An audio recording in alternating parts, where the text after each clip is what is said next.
Hi guys, कैसे हैं आप लोग। Welcome to all in commerce की दुनिया एसएस एकेडमी। सो गाइस, आज नया चैप्टर हम स्टार्ट करने जा रहे हैं। बहुत एक्साइटेड होंगे आप लोग क्योंकि ऑलरेडी आपके दो चैप्टर्स खत्म हो चुके हैं जिसमें हमने अकाउंटिंग इक्वेशन के बारे में डिस्कस किया और कैश बुक के बारे में डिस्कस किया। सो गाइस, अगर आपको ये वीडियो अच्छा लगे तो please like, subscribe and share my channels with your friends ताकि वो उनका रिविजन जो है वो फास्ट हो जाए। तो मैं आपको एक ही टॉपिक जो है पूरा इन वन शॉट जो है वो आप सिखा रही हूँ ताकि आप फास्टली रिवाइज कर सके अपने अकाउंटेंसी टर्म्स को। बच्चों को सबसे ज्यादा डर जो रहता है वो अकाउंट्स और इकोनॉमिक्स में रहता है।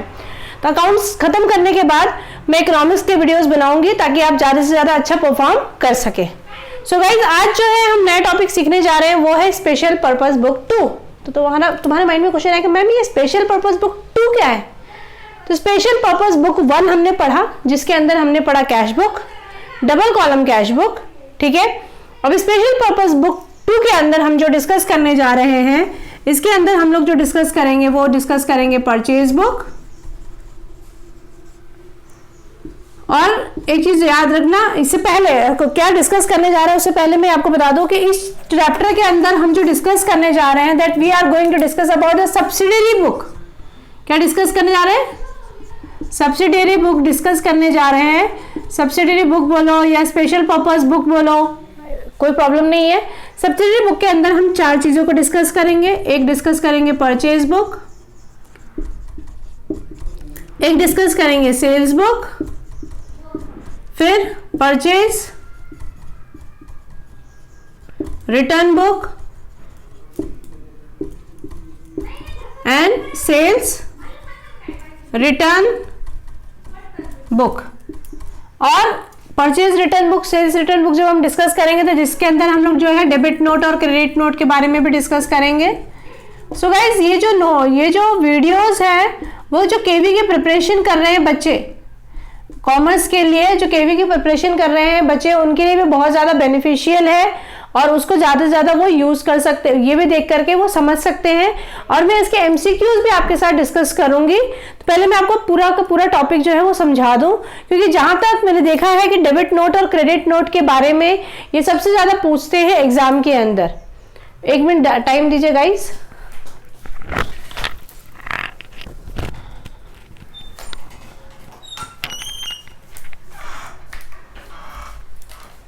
हाँ, let's come to the point.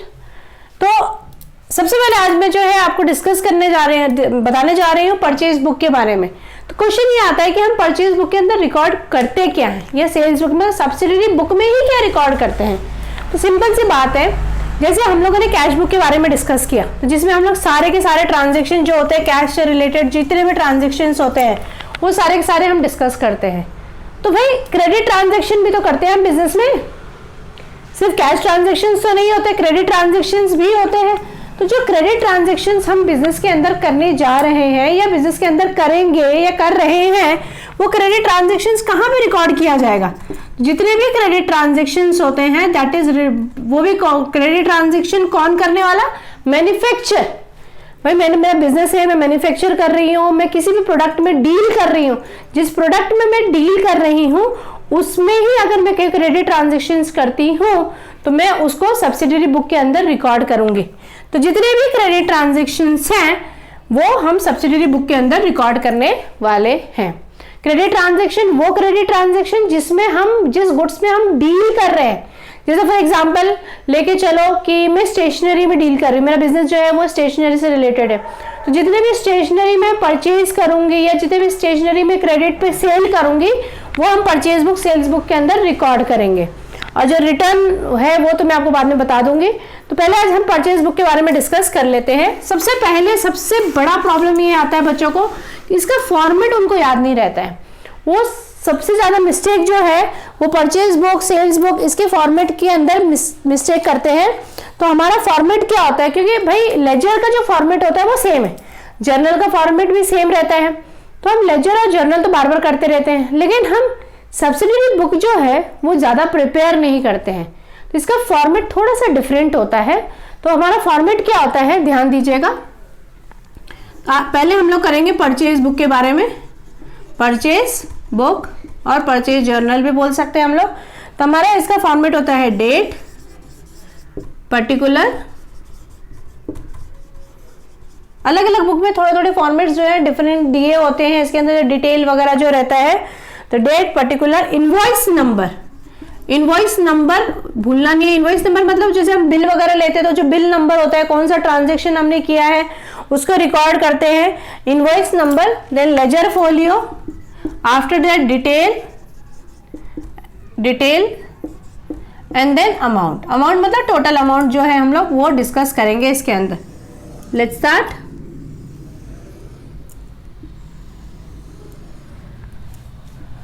Invoice number जो रहता है वो क्वेश्चन के अंदर ही गिवन रहता है। Let's take one example. मैं जो है ये क्वेश्चन करा रही हूँ, वो क्वेश्चन करा रही हूँ टीएस गरेवाल का, ठीक है। टीएस गरेवाल का क्वेश्चन नंबर 1 जो है वो सॉल्व करा रही हूँ। तो आप क्वेश्चन चाहें तो क्वेश्चन देख सकते हैं। एग्जाम्पल नंबर 1 हम डिस्कस कर रहे हैं। तो जैसे इन्होंने बोला है, from the following information of messrs Rajesh and company Delhi. तो ये ऊपर जो है परचेज बुक, ये लिखना बहुत जरूरी है। In the books of Rajesh and company Delhi, ये लिखना बहुत ज्यादा जरूरी है क्योंकि इसके भी मार्क्स रहते हैं। अगर आप ये नहीं लिखेंगे तो आपके मार्क्स जो है वो डिडक्ट हो जाएंगे, कट जाएंगे। तो किसके बुक में आप रिकॉर्ड कर रहे हैं, क्या रिकॉर्ड कर रहे हैं, वो आपको पता रहना चाहिए, ठीक है। तो वो चीज हम जो है इसके अंदर रिकॉर्ड कर रहे हैं। उसके बाद हम लोग उसमें रिकॉर्ड क्या करने वाले हैं, परचेज बुक जैसे इन्होंने दिया 1 मार्च को, 1 मार्च, तो we will write in date 1 March. 1 March में इन्होंने लिखा है purchase from messrs Brown and company Kolkata. उन्होंने परचेज किया है ब्राउन एंड कंपनी जो कि कोलकाता है, वहां से उन्होंने परचेज किया है। तो हमने यहां पे लिख दिया मेसर्स ब्राउन एंड कंपनी, ये मैंने लिख दिया मेसर्स ब्राउन एंड कंपनी, कहां से, कोलकाता से। तो यहां पे हमने लिख दिया कोलकाता, ठीक है। उसके बाद क्या बोला है, 5 ग्रॉस पेंसिल्स ऑफ ₹12,000 पर ग्रॉस, मतलब उसने 5 ग्रॉस पेंसिल खरीदी हुई है। तो मैं चाहूँ तो यहाँ पर पहले लिख देती हूँ ग्रॉस पेंसिल्स। हमने क्या परचेज किया है, पेंसिल परचेज किया है। तो we will write it here pencil, कितनी, 5 ग्रॉस पेंसिल ऑफ 1200, ठीक है। 5 ग्रॉस पेंसिल्स ऑफ ₹1200 हम लोगों ने लिखा है पर ग्रॉस। तो कितना हो जाएगा हमारे पास, 5 × 12 वी आर हैविंग 6000 रुपीज, ठीक है। फिर उसने और भी चीज परचेज की है, वो है 2 डजन रजिस्टर्स। तो रजिस्टर परचेज किया, वो भी स्टेशनरी में डील कर रहा है। 2 डजन रजिस्टर्स जो है वो उसने 2 डजन खरीदे हैं। कितने रुपीज में खरीदे हैं, वो उसने खरीदा है 500 पर डजन, 500 पर डजन। 2 × 500 तो कितना हो जाएगा, 2 डजन बोला हुआ है हमारे पास यहाँ पे, ये आ जाएगा हमारे पास 1000। कितना आ गया, 1000 रुपीज आ गया। उसके आगे उन्होंने ट्रेड डिस्काउंट भी दिया हुआ है। तो हम क्या करेंगे, इसका टोटल करेंगे, टोटल हो जाएगा हमारे पास 7000। हम यहाँ पे लिखेंगे माइनस, जो भी डिस्काउंट दिया जाता है उसको डिडक्ट कर देते हैं, माइनस ट्रेड डिस्काउंट, ठीक है। तो कितना परसेंट दिया हुआ है ट्रेड डिस्काउंट, वो दिया हुआ है 10%। जो 7000 है, 7000 के ऊपर टोटल ट्रेड डिस्काउंट जो रहता है वो हम माइनस करेंगे।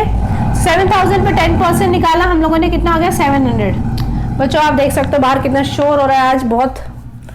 तो ये हमने 700 जो है डिडक्ट कर दिया। 7000 माइनस 700 ये आ गया हमारे पास 6300। आ गया, समझ में आया, ओके, ठीक है, कोई प्रॉब्लम नहीं है।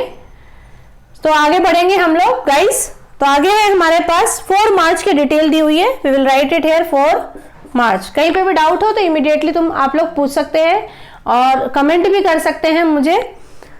तो क्या दिया है, 4 मार्च को purchase from paper company Delhi. तो हम यहाँ पे लिखेंगे पेपर, मैं इसको अंडरलाइन कर देती हूँ ताकि स्पेसिफाई रहे, पेपर कंपनी दिल्ली, उसने दिल्ली से ही परचेज किया है, पेपर कंपनी दिल्ली। क्या दिया हुआ है, 4 reams of white paper, okay, white paper खरीदा उसने, we will write it here white paper. कितना खरीदा उसने, 4 reams of white paper into कितना है, 500 पर रिम, 500 इन 5 4 जा 20, ये आ गया 2000।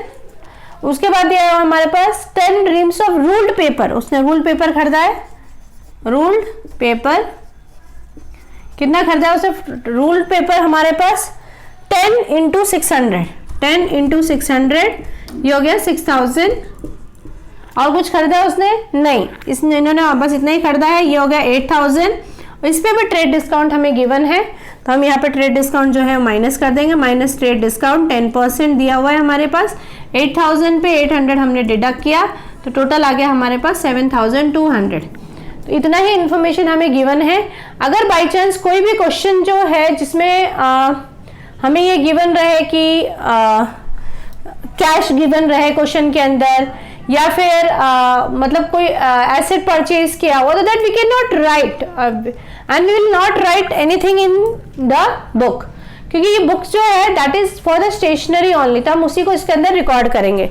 तो टोटल हमारे पास कितना हो जाएगा? 7200 प्लस 6300 दैट इज 500, 13500। ये हमारा परचेज बुक जो है वो रेडी हो गया। तो गाइस वंस अगेन मैं आपको रिपीट कर देती हूँ, वीडियो को एंड तक देखिए। मैं एक बार रिकॉल कर रही हूँ ताकि आपको समझ में आए कि किस तरीके से subsidiary book means purchase book prepare की जाती है। तो परचेज बुक का हमारा फॉर्मेट होता है डेट, पर्टिकुलर। इस क्वेश्चन में इनवॉइस नंबर हमें कुछ गिवन नहीं था, इसलिए मैंने कोई भी इनवॉइस नंबर नहीं लिखा है। Invoice number, ledger folio, detail and amount हम यहाँ पे लिख देंगे।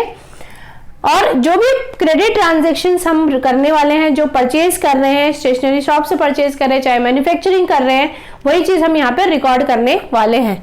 तो वो हमने डेट में लिख दिया, और फिर हमने लिखा कि ब्राउन एंड कंपनी से परचेज किया, जितना परचेज किया वो हमने यहाँ पे लिख दिया। और जो डिस्काउंट दिया हुआ है तो डिस्काउंट को हम माइनस कर देंगे एंड हम जो है अमाउंट के कॉलम में डाल देंगे। इसी तरीके से दोनों ट्रांजेक्शन्स मैंने किए एंड उसके बाद लास्ट में उसका एडिशन किया 13500। तो हमारे परचेज अकाउंट के अंदर कितना आ रहा है अगर हम देखते हैं, तो we are having purchase account के अंदर हमारे पास आ रहा है 13500। Understood guys? चलिए मिलते हैं नेक्स्ट वीडियो, मिलेंगे नेक्स्ट वीडियो में, जिसमें मैं आपको सेल्स बुक के बारे में डिस्कस कराऊंगी एंड हम लोग सेल्स उसके बाद नेक्स्ट परचेज रिटर्न और सेल्स रिटर्न के बारे में डिस्कस करेंगे। सो गाइज अगर आपको वीडियोस अच्छा लगा हो तो please like, subscribe and share. Bye bye.